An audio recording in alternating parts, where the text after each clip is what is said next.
Is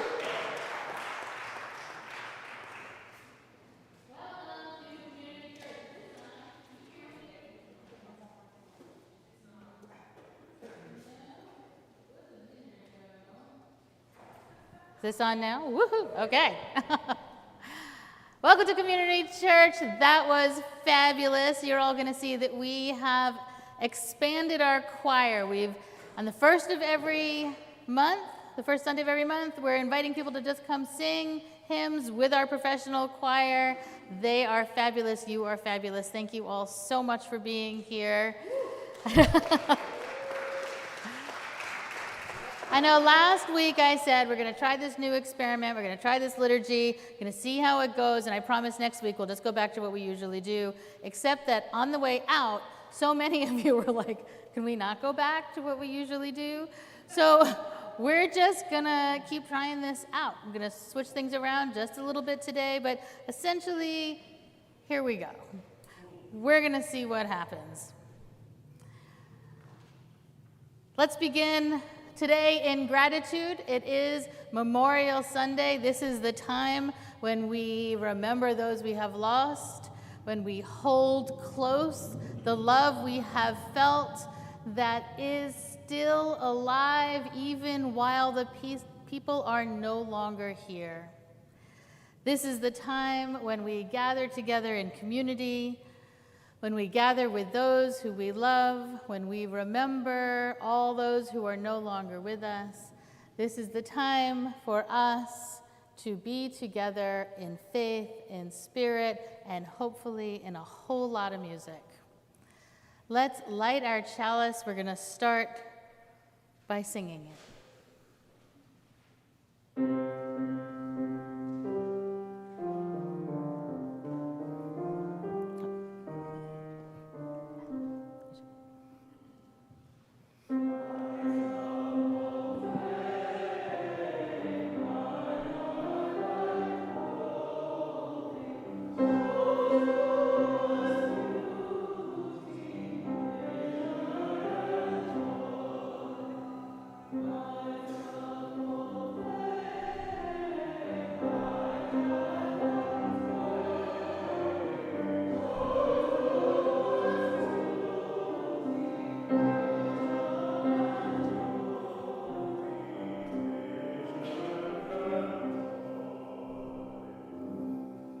The spoken words are in your program. Please say them with me. We light this chalice, the flame of our heritage. May it ignite hope in our lives, in the community, and in the world.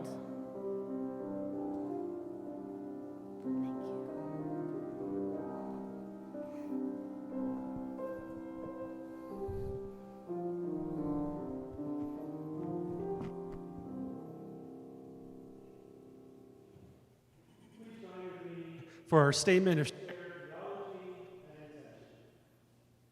Unto the Church Universal, which is the depository of all ancient wisdom and the school of all knowledge, which recognizes in all prophets a harmony, in all scriptures a unity, and through all dispensations a continuity, which abjures all that separates and divides, and always magnifies humanity and peace. Which seeks truth in freedom, justice in love, and individual discipline in social duty, and which shall make of all persons one beloved community. Unto this church, and unto all its members, known and unknown, throughout the world, we pledge the allegiance of our hands and our hearts. We greet each other Sundays as part of our liturgy. Some of you have started already. We turn to our neighbor, whether they're strangers or old. Welcome. Can you get the cards and papers?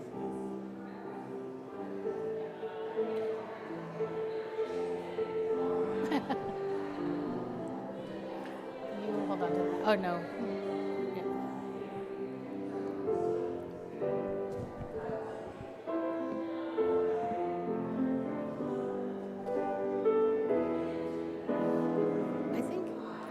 need that before he does. I do. I think so.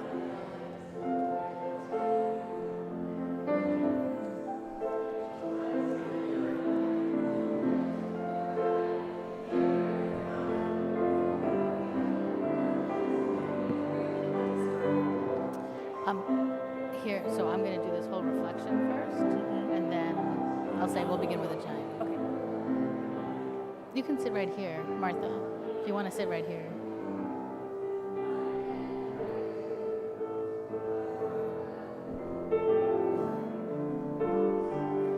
All right, my friends, would you like to find your way back?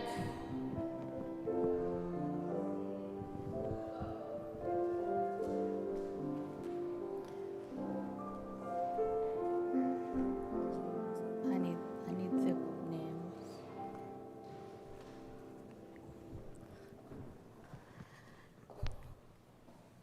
You know, as a minister who tries to be present, very present to the world, someone who believes that reading the New York Times is just as important as reading any holy scripture, who needs or wants to be wide awake all the time, I often find myself on Sunday morning thinking, wow, a lot has happened this week. But it starts to become the norm, right? Where every week can feel big. And I don't want to normalize really big things. And yet, I know that I hold so many of these things. And because I know you hold so many of these things. So, while every week I may say, wow, there's a lot going on this week, I also know that on the side, that alongside, that with all of what feels like pain, suffering, grief, there is also always joy.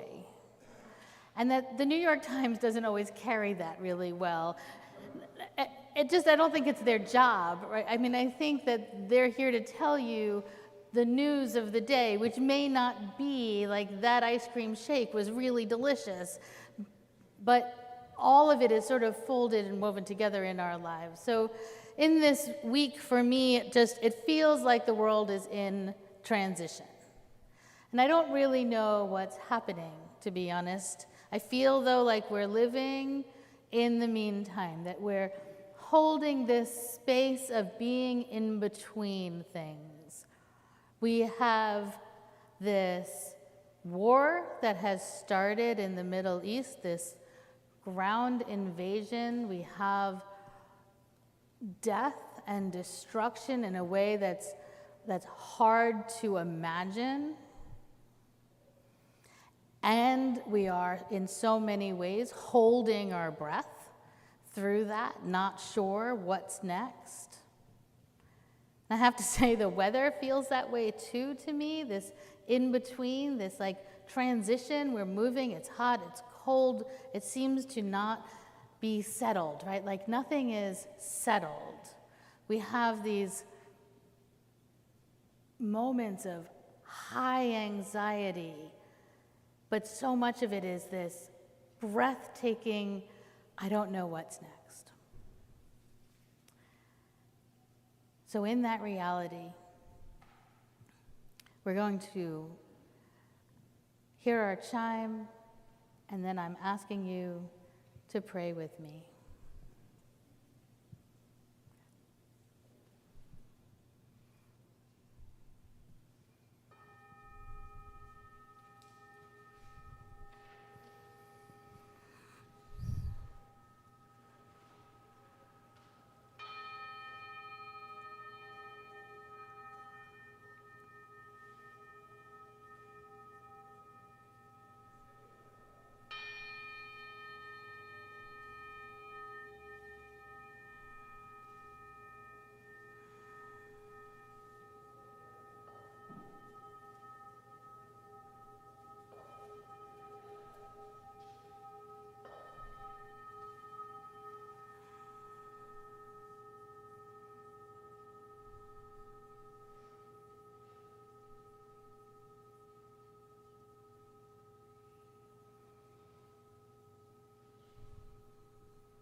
Pray with me.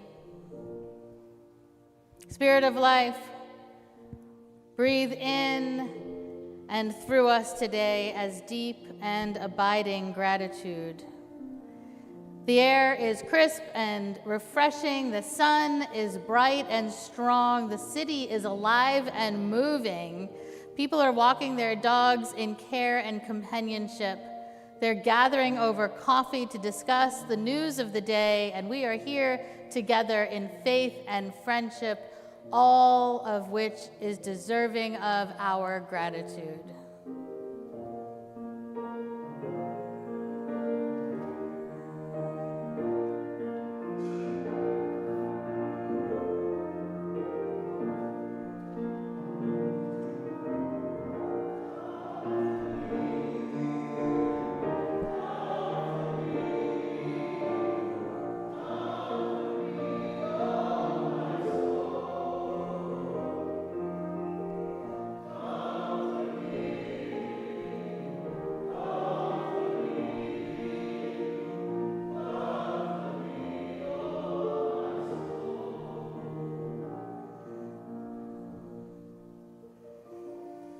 Even as the world is beautiful, there is so much pain. We are holding the people of Gaza today, living in fear and violence, bearing what must feel like an unbearable loss. We are mindful of the hundreds of thousands of people who are sleeping on our city streets, who feel displaced and left out of mainstream society. We pray today for everyone who is sick, who battles diseases of the mind and body, and we remember their caretakers, agents of embodied love.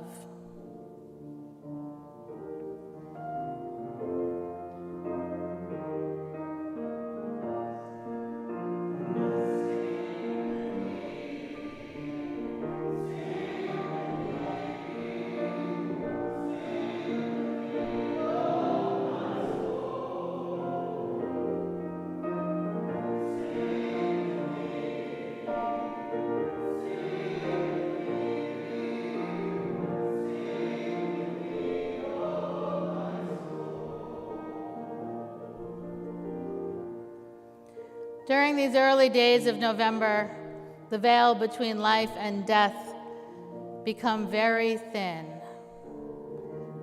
Death might seem closer, maybe warmer, more friendly, when we see how many of our loved ones are there. From behind the veil, we remember Don Perkins, Mom and Dad Leah,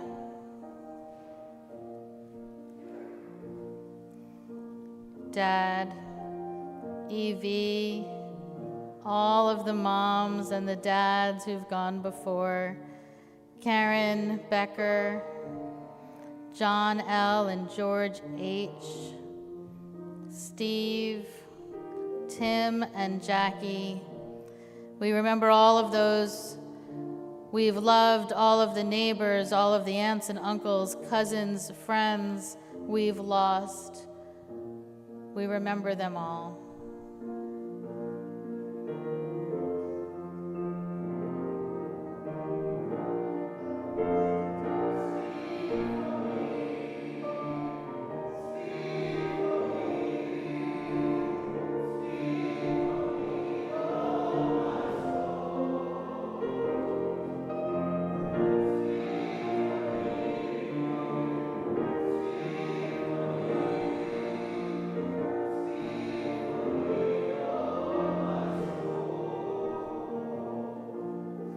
And we remember those who are here with us, who are in need of our prayer. We remember Linda, Leah, praying for a successful surgery. We remember Martha's parents. We're keeping Athena's health in our prayers as she recovers from a head injury. We are praying today for our own Dylan Rice, who is recovering from surgery. We're praying for Lisa today, for Adrian today. We're praying for Barbara, who is struggling. Praying for Sue and Bert as they face surgery this week. And for Eileen, who lost her husband 10 years ago this week.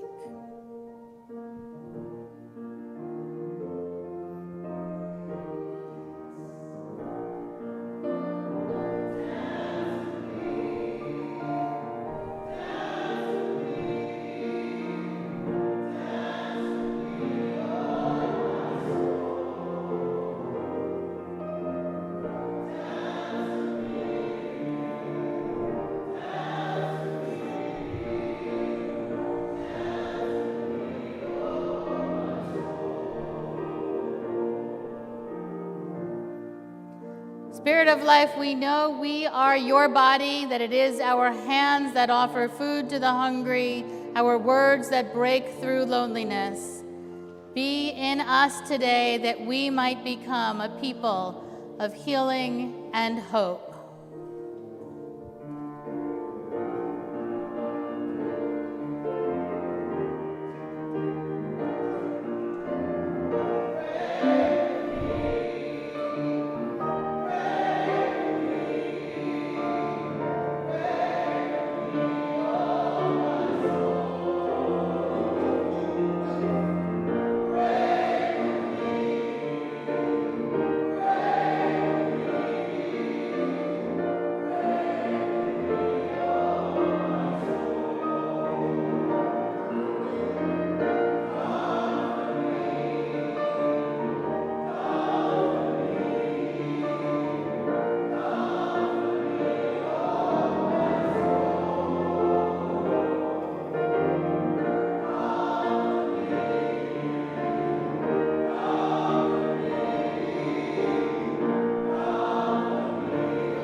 Can you hear me all right? Now is the time for a story. Our story today takes place in the far distant land of the Upper West. For a time, I was the administrator of a small church on Broadway. If you know Broadway, north of 79th Street as you're heading uptown, there is a median in the center of the street. You know what I'm talking about? It's a beautiful median, cultivated trees, gardens, flowers. When I was the administrator there, I would arrive at 8:30 to open the doors for the staff who would be coming around 9 o'clock. We would then open the sanctuary, much like the Church to passers-by on the street, tourists, locals stopping in for a prayer. While I was the administrator, I used to walk to work. In order to get to the church, walk across Broadway, and I would walk past this cultivated median. One such morning, walking to work, I met an odd couple, Tim and Jackie. Tim was a bit older, fair-skinned, long hair. He walked with a walker, and his back was broken. This is about as high as he could move. Jackie didn't talk much about her health or physical condition. Jackie walked with a cane, short steps, like this. Often Jackie would hold for Tim, so they would walk like this. Couldn't see where he was going. Now, our building had a main entrance that had 8 large steps heading up the front. Around the corner, we had a lift elevator, and the lift elevator moved very slowly. So, I invited Jackie and Tim to come and gain some respite in our sanctuary, and they dutifully walked around to the side. Slowly, the 3 of us walked into the building, around to the lift elevator. Slowly, the 3 of us rode the lift elevator up to the sanctuary. And very slowly, Tim and Jackie made their way to the front pews where they slept. Now, neither Tim nor Jackie had any peace. Neither did they speak very loudly. So when I listened, it had to be very close to them. And they shared with me stories of their children who had passed, of their friends who had passed, and of the series of unfortunate events that they are met. Over time, I witnessed them on good days and bad days. Over time, I watched their health slowly deteriorate. Occasionally, they would be there before I arrived, and they would be still sleeping when I had to wake them. Now, as the days grew longer and the weather grew warmer, I noticed Tim's health grew worse. It became harder and harder for them to keep up appropriate hygiene.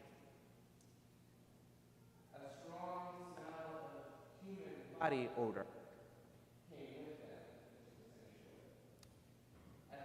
Parishioners on Sunday grew concerned that we would need to have our pews especially longer to accommodate them. As you can imagine, this pattern soon started to feel unsustainable to our church. On several occasions, Tim and Jack would come in wearing hospital bands.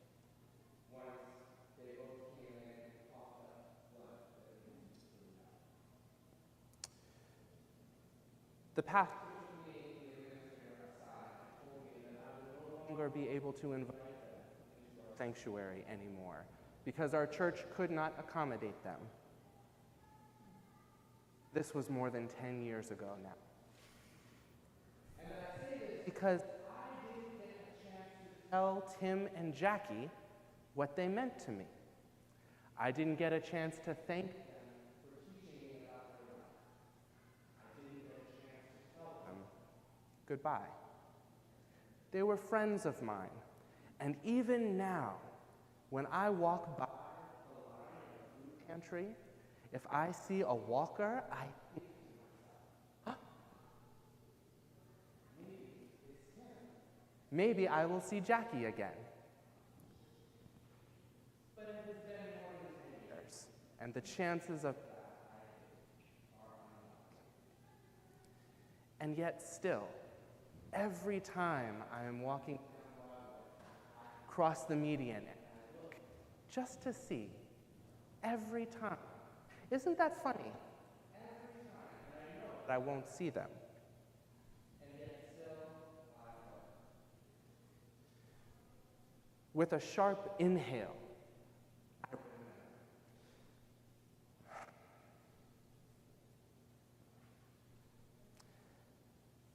When I least expect it, every once in a while, I catch a glimpse, and I think I do see him.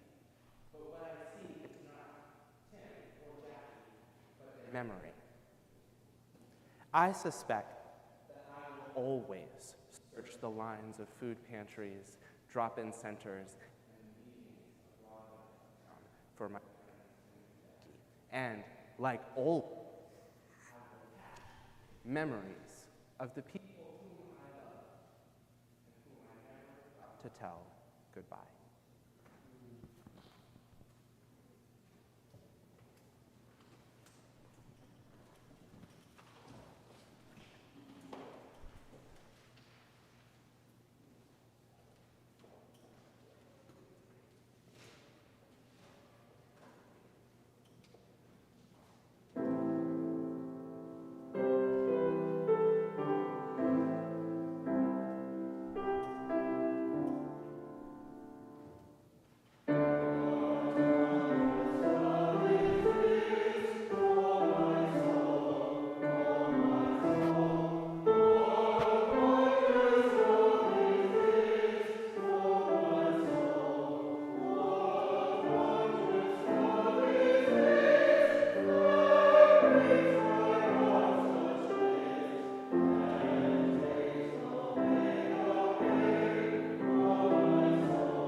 Church has a wide range of programs running every week. We don't announce them all from here. You can get a complete list in print on the table by the hymnals and by signing up or with an email to the yellow book up in front. Everyone's invited. You might be also interested to know that Gallery 35 is hanging a new show, which will be available for viewing in about 2 weeks, also at 10 o'clock around the corner. And like so many churches, donations are an important part of how we survive. This is especially true this year as we stretch our budget to get us to the summer. You're going to pass a basket. You recognize that not everyone's money is there. But whatever is available, whatever you find yourself with the capacity to donate today, we would very much be grateful for your donations.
This is a story I very rarely tell. And I don't tell it really because most people won't believe me, or they won't believe that the story really means anything. And those who do believe me might get some sort of thrill from the spookiness, which isn't really the point of the story either. So I just don't usually tell this story. I am, after all, a very rational person. I love science, I don't generally bother with things that can't be investigated and proven. But I'm telling this story anyway, because what happened was real, even if I don't know or can't prove anything about what it meant or if it meant anything at all. In February of 2004, my grandmother, with whom I was quite close, collapsed. She was 87. She had a leaky valve in her heart. After a few days in the hospital, she went home, where she entered hospice. For the next 6 weeks, we all spent a lot of time with her. At first, it was sort of with this force of crisis, with everyone kind of flying down at once, filling her living room with 4 generations of us. When it seemed clear that death wasn't actually imminent, my mother and her brother took turns living in my grandmother's Floridian apartment with her as she moved slowly toward the end. They slept in the bed next to her, held her shrinking body, reminded her of the long life she'd lived, and as was normal for my grandmother, they and we all laughed a lot. It was a very sad but also kind of a sweet and beautiful time for my family. So one night I was home. I was in bed in New York, and I woke because I couldn't breathe. I sat straight up. I was desperately gasping for air. There was none, absolutely none. I couldn't open my throat enough even for a wisp of air. It was like, just imagine for a moment, like you wake up and you can't breathe, right? There's no air at all. I was completely and totally terrified. I was making no sounds. There was nothing coming in. There was nothing going out. My head was spinning. I was trying to figure out what to do. I actually was thinking, I'm going to pass out any minute now. So more and more desperately, I'm trying to get air in and out of my lungs. And finally, something released, and I could breathe this thin breath. And another, and my body relaxed and opened, and air could move in and out. And I was breathing. Oxygen was again available. My heart began to slow. The panic was subsiding. I looked at the clock. It was 2:36, and I went back to sleep. 4 a.m., the phone rang. It was my mother. She was sobbing. My grandmother had died. She apologized for calling so early, but said she really wanted to wait, but she couldn't really wait anymore, that she'd waited a little while, and it was too much to just sit. So I asked her how long she had waited. When did Grandma die? And she said it was about 2:30 when she drew her last breath.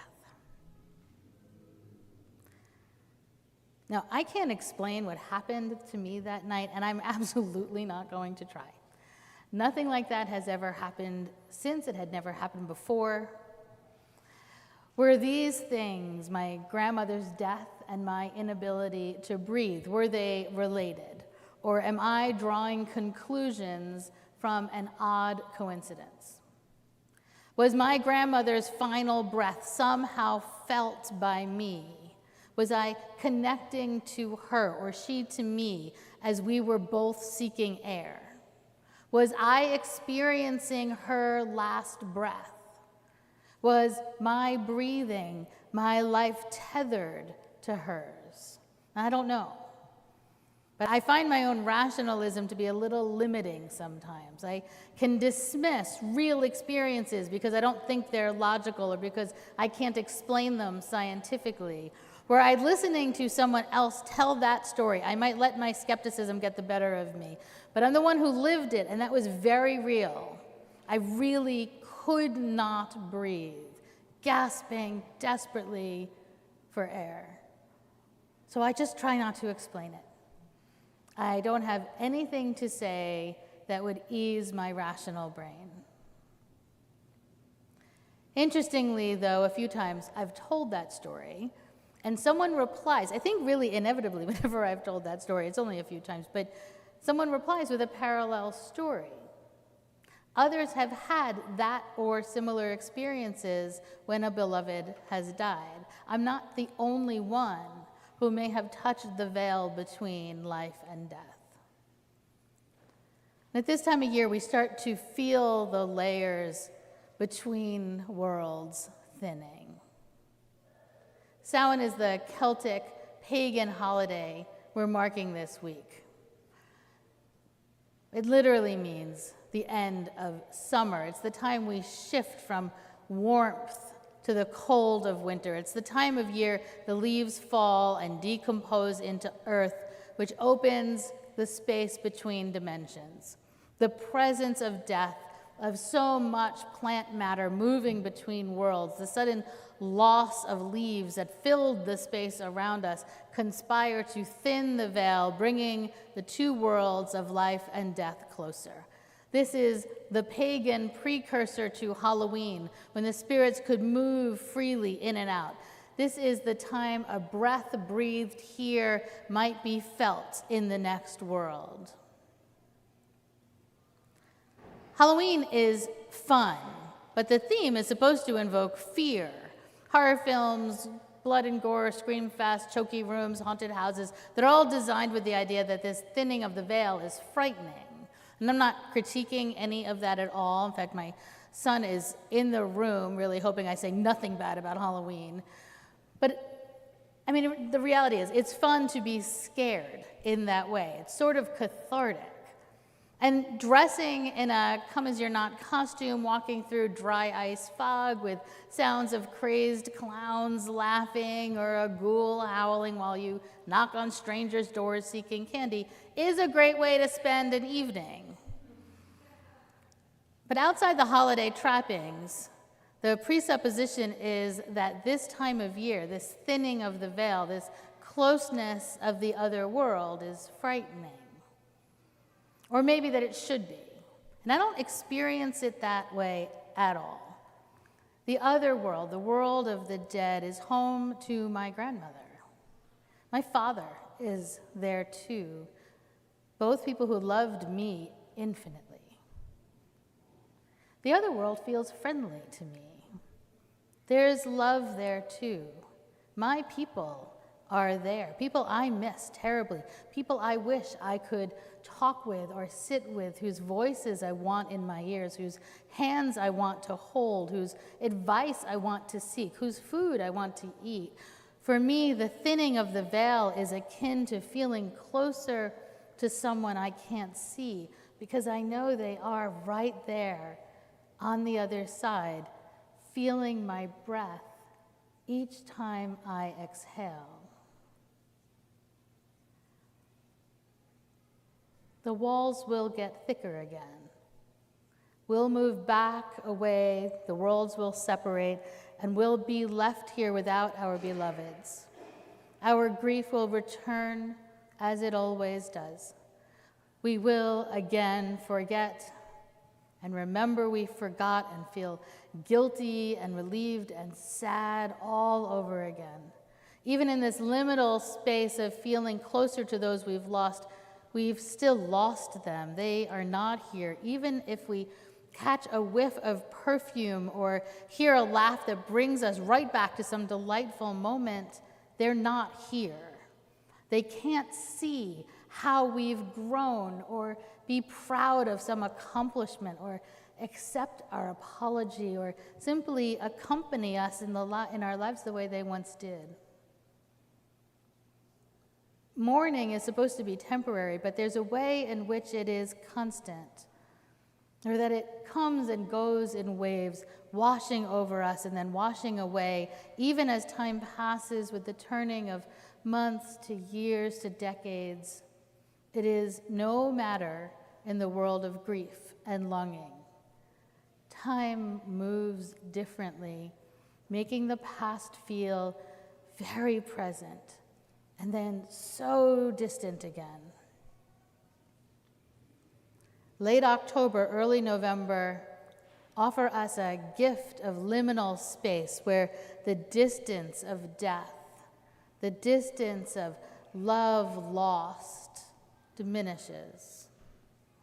People around the world are gathering in circles, are calling to their loved ones, are ritualizing their longing and the sharing of this space before the veil becomes a wall again.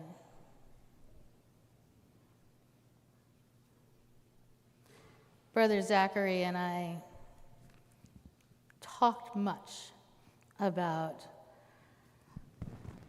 what it means to lose someone,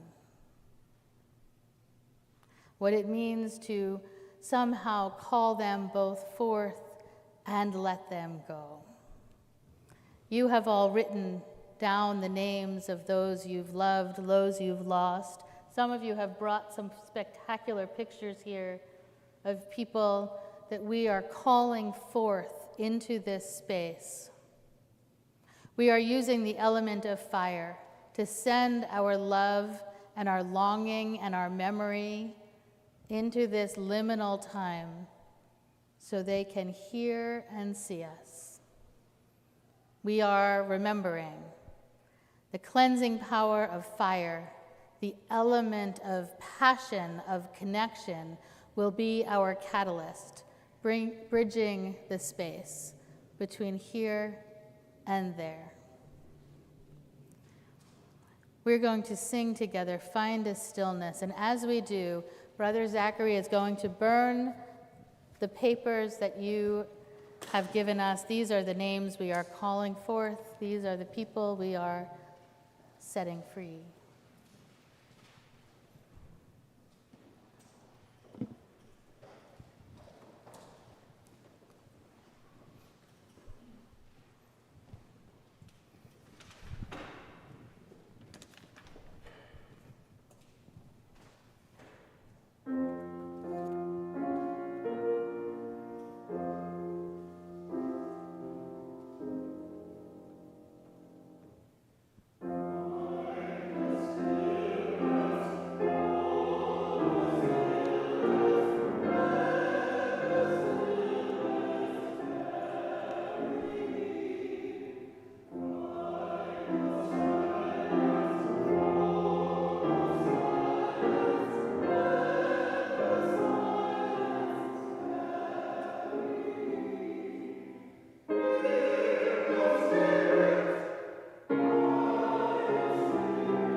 come to the end of our service, though I'm feeling a need for a breath.